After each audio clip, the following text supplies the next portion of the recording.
Bienvenidos a la lección número 3 de Escuela Sabática, que lleva como título La jaula del pájaro.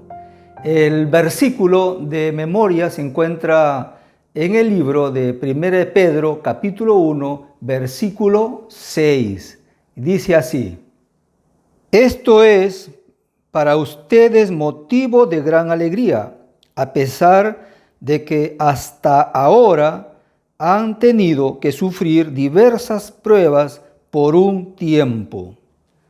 Durante esta semana abordaremos cómo que a pesar que entendemos que el causante de los sufrimientos y el dolor es Satanás mismo, sin embargo podremos apreciar también que Dios está activamente en las circunstancias de sufrimiento y dolor que su pueblo o cada uno de nosotros tenemos que pasar.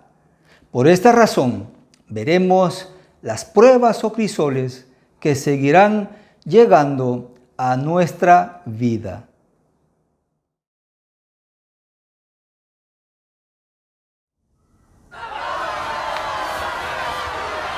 El pueblo de Israel estaba en una encrucijada. Adelante venía el ejército egipcio para eliminar al pueblo de Israel.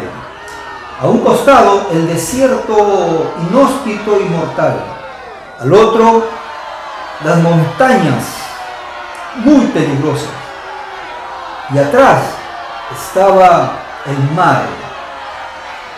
¿Cuál fue el propósito de Dios al traerlo a su pueblo al desierto? En estos momentos lo veremos. Veamos los propósitos indispensables que Dios tiene cuando estamos acorralados, cuando estamos en el desierto de la vida y vemos que no hay salida. Contemplemos lo que dice en el libro de Ezequiel, el capítulo 20, versículos 5 al 8. Pero ellos se rebelaron contra mí y no quisieron obedecerme. No echó de sí cada uno las abominaciones de delante de sus ojos, ni dejaron los ídolos de Egipto. Entonces dije que derramaría mi ira sobre ellos para consumar mi enojo en ellos en medio de la tierra de Egipto. Y el versículo 16 dice: porque desecharon mis decretos, no anduvieron en mis estatutos y profanaron mis sábados, porque tras sus ídolos iba su corazón. Estos versículos nos hacen entender un punto importante. Dios había sacado a su pueblo del corazón de Egipto. En el desierto, Dios quería sacar a Egipto del corazón de su pueblo.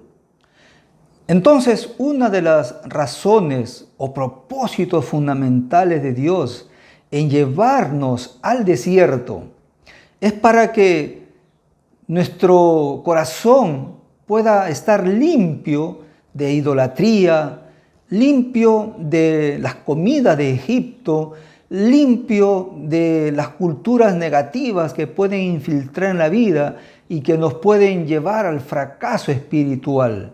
Dios quería en el desierto limpiar el corazón de su pueblo de las cosas egipcias, de las cosas mundanales. ¿Y qué aprendemos entonces de esta lección del desierto? Que según Éxodo capítulo 13, versículo 21, el Señor, nuestro Dios, siempre nos va a guiar, Él siempre nos va a conducir, así como el fuego en la noche y la nube en el día, que era la forma como Dios guiaba a su pueblo, así también nos guiará. Éxodo capítulo 14, versículo 14. Dios siempre peleará por ti. Él siempre peleará por cada uno de nosotros. Ahí estaba Israel, no había escapatoria. Ahí estaba el mar, venía el ejército egipcio, pero Dios peleó por ellos, derrotó a los egipcios, como también hará lo mismo con nosotros. El pueblo de Israel pasaría por este lugar, entre dos grandes masas de agua. Vieran la mano poderosa de Dios, que cuando aparentemente no hay solución en la vida, para Dios nada es imposible. Y aquí notamos que Dios usa los desiertos. ¿Con qué finalidad? Solamente para que allí, en esos lugares, podamos ser transformados. Y ejemplos tenemos. Por ejemplo, Israel mismo, el pueblo de Dios en el desierto. Cada cosa que sucedía, cada prueba era para ir refinando el corazón de cada uno de ellos. Contemplamos a Moisés, por ejemplo, 80 años en el desierto. Dios quería transformar el carácter de ese hombre. ¿Qué diremos del profeta Elías cuando tuvo que ir al desierto por el temor y la expectación que había con lo que él había hecho? Podemos mencionar también al apóstol Pablo, 3 años en el desierto para que después se convirtiera en un gran apóstol. Encontramos también al mismo Juan el Bautista, viviendo en el desierto, preparando, templando su carácter para un gran servicio. Y también, ¿qué diremos de nuestro Señor Jesús, allá en el desierto, para demostrar cómo se puede vencer al diablo? Y Éxodo capítulo 14, versículo 31, ¿qué nos queda hacer? Según el texto bíblico, temer y creer en nuestro Dios, sin duda alguna.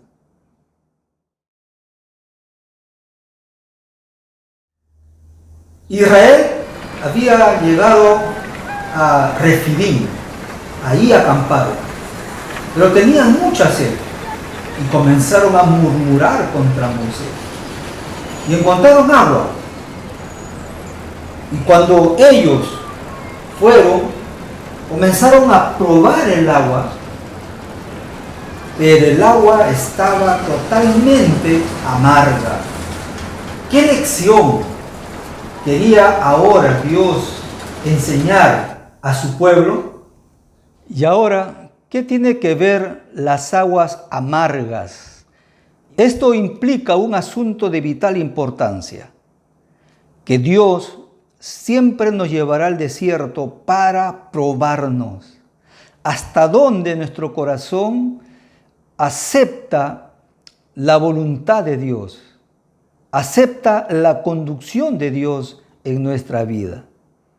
Por ejemplo, veamos en el libro de Éxodo capítulo 15, versículo 25. Entonces Moisés clamó a Jehová, y Jehová le mostró un árbol, lo echó en las aguas, y las aguas se endulzaron. Allí les dio estatutos y ordenanzas, y allí los probó. Otra razón fundamental que encontramos aquí en el pasaje bíblico es que aún a pesar que la vida se torne amarga, dificultosa, en su debido momento, Dios va a endulzar tu vida. Solo espera el momento. Deja que Dios te pruebe.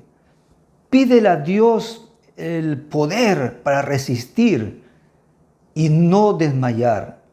Y el Señor, en su momento, en su voluntad, sabrá cómo hacerte feliz. Tomemos en cuenta lo que la sierva del Señor menciona en uno de los artículos de la revista adventista que lleva como título Refidim, el 7 de abril del año 1903.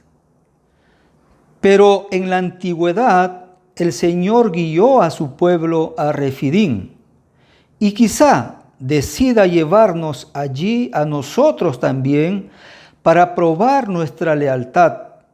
No siempre nos lleva a lugares agradables. Si así fuera, en nuestra autosuficiencia nos olvidaríamos de que Él es nuestro ayudador.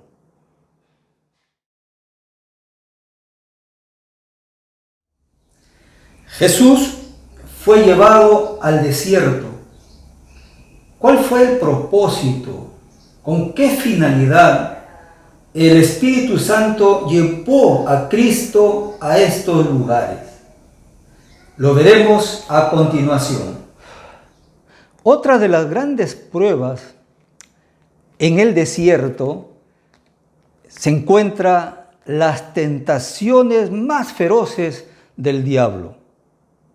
Jesús tuvo que soportar estos tres grandes embates que los seres humanos también son sacudidos por el enemigo.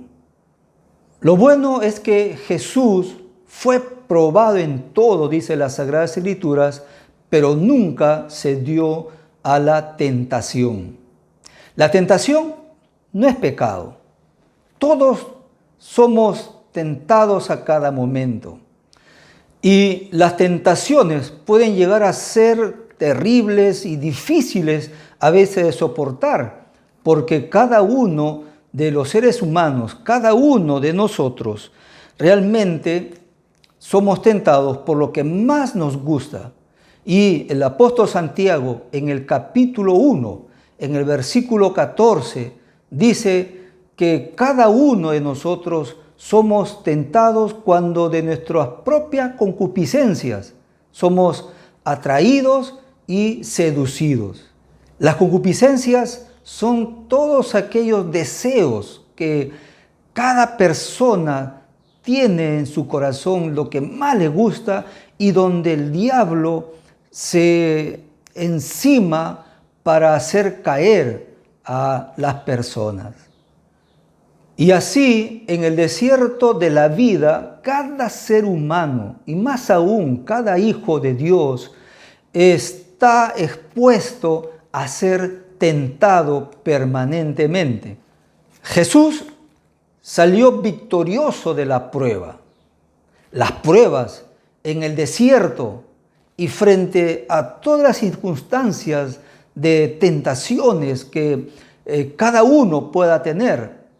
Y en esta multitud de pruebas y de tentaciones, son dos cosas en las cuales el ser humano tiene que salir. O bien sales purificado, o bien sales quemado. Depende de ti.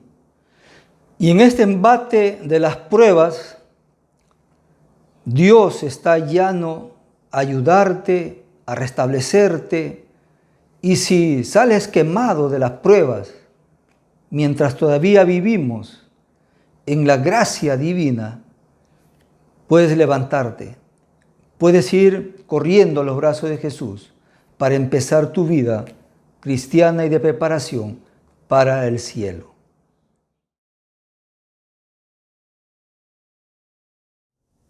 Como veremos aquí en la pantalla, hoy, siglo XXI, en el mundo hay regiones, naciones que discriminan, que vituperan, que marginan y hasta persiguen a los cristianos.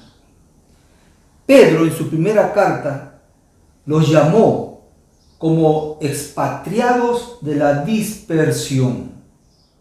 Y aquí entramos en otra de las pruebas que perdura en el tiempo y pareciera que fuera un asunto de herencia, porque según el apóstol Pedro en su primera carta, en el capítulo 1, versículos 6 y 7, dice lo siguiente: por lo cual vosotros os alegráis, aunque ahora por un poco de tiempo, si es necesario, tengáis que ser afligido en diversas pruebas, para que, sometida a prueba vuestra fe, mucho más preciosa que el oro, el cual, aunque perecedero, se prueba con fuego, sea hallada en alabanza, gloria y honra cuando sea manifestado Jesucristo.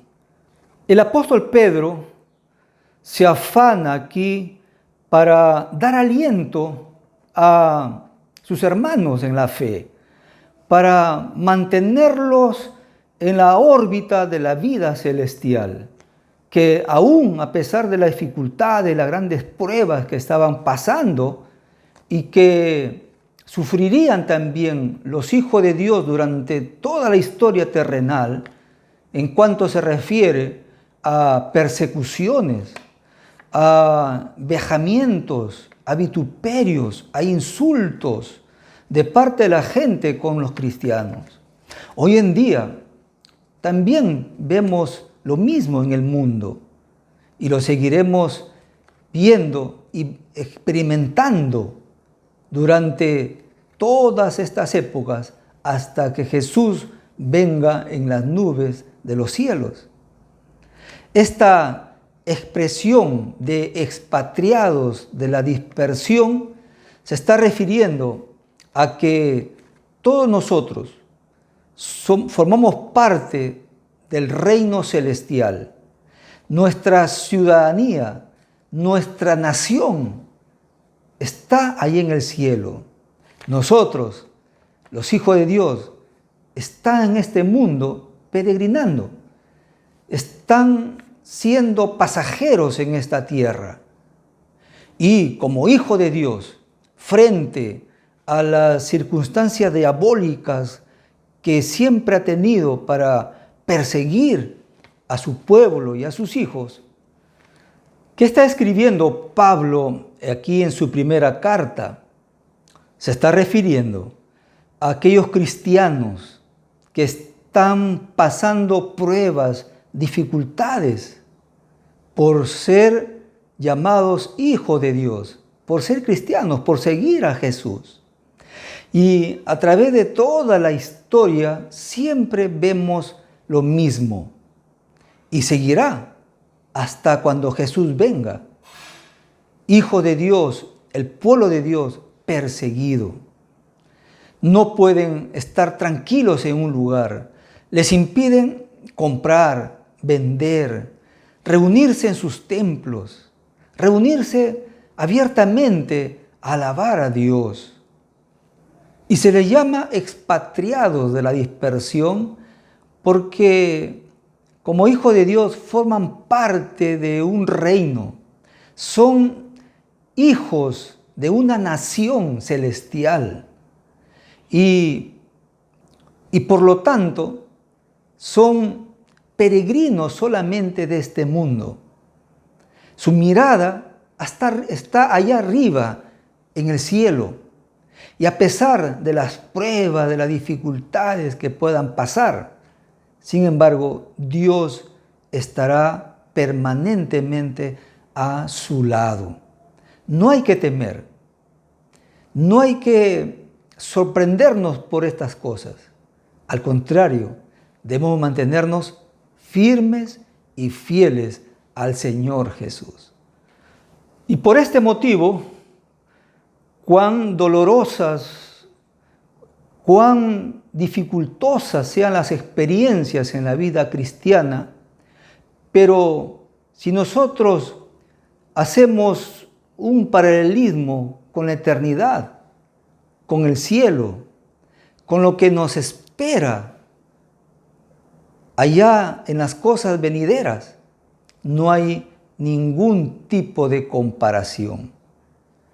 Y por este motivo, nunca debemos de perder de vista la tierra venidera, la nueva Canaán celestial, las cosas hermosas y eternas que Dios tiene para cada uno que ha salido victorioso de las pruebas de los crisoles. Que el Señor bendiga tu vida.